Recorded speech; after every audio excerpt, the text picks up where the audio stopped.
Открывая встречу, президент отметил, что недавно к нему обратилась группа предпринимателей с инициативой оказания поддержки государству и вооруженным силам в непростое время. Я бы хотел, чтобы мои слова были восприняты правильно. Все, в принципе, у нас нормально. Если вдруг случится так, что ситуация обострится, мы должны быть готовы к этому. Речь идет об этом. Предупрежден, значит вооружен. Нам необходимо в превентивном порядке провести ряд существенных общегосударственных мероприятий, направленных на повышение уровня безопасности. И в этой истории, в этом большом масштабном деле роль бизнеса будет колоссальной.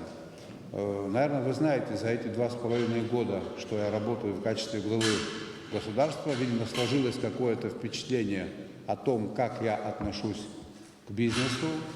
К людям бизнеса я отношусь с уважением. Пытаемся мы, исходя из наших возможностей, бизнесу создавать условия. Мы прекрасно понимаем, что, собственно, доходная часть бюджета в большинстве своем формируется за счет бизнес-структур.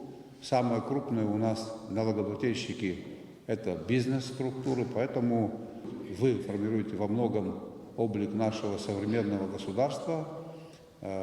Абсолютно большинство присутствующих в этой аудитории – граждане Абхазии, которые являются большими патриотами. Я думаю, что в очередной раз мы, наверное, должны, прямо слово правильно, подставить плечо, помочь стране, помочь армии на тот случай, если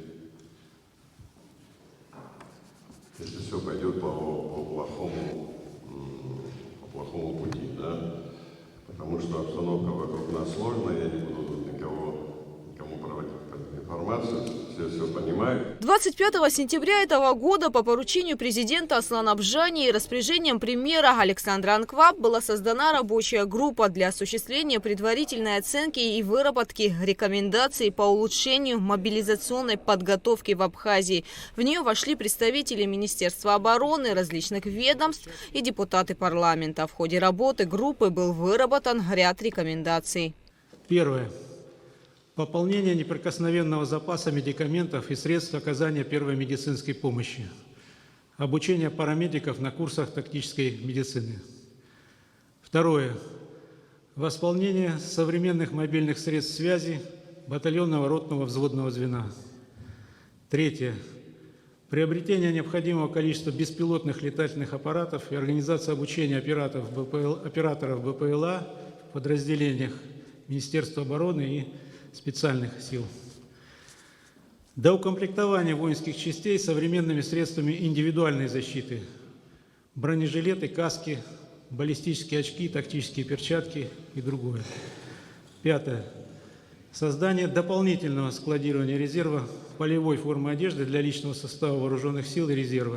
В список вошел еще ряд рекомендаций, связанных с обеспечением оборонобезопасности республики. В ходе встречи президент отметил помощь, которую бизнес-сообщество оказало стране во время пандемии коронавируса, добавив, что предприниматели Абхазии сегодня также помогают социально уязвимым слоям общества, спортсменам, артистам, молодым талантам и являются настоящими патриотами. Аслан Абжани отметил, что помощь предпринимателей и армии – это нормальная практика. Сегодня и в России существенную поддержку вооруженным силам оказывает бизнес-сообщество. Вы должны иметь в виду, что мы тут в этом деле не одни. У нас есть наш стратегический союзник, и мы не можем в этом смысле себе позволить ту часть ответственности, которая ложится на нас, на кого-то перекладывать. Об этом идет речь.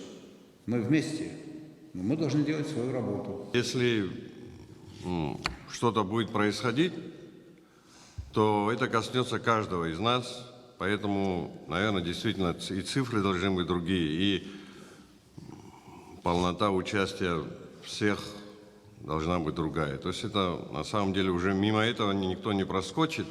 Касается каждого из нас. Министр обороны Владимир Ануа рассказал о том, что ежедневно с 3 октября в республике проводятся учения. И сегодня тоже на полигоне на Голу проходит с резервистами И там же поучаствовали налоговое отделение Чемчирского района. Они проявили инициативу, с ними занимаются. Президент предложил представителям бизнес-сообщества подумать и через пару дней предложить кандидатуры лиц, которые будут включены в рабочую комиссию, возглавляемую вице-премьером Сергеем Пустоваловым. Далее предприниматели продолжили встречу без журналистов. Гугут Савардания, Михаил Братухин, Абхазское телевидение.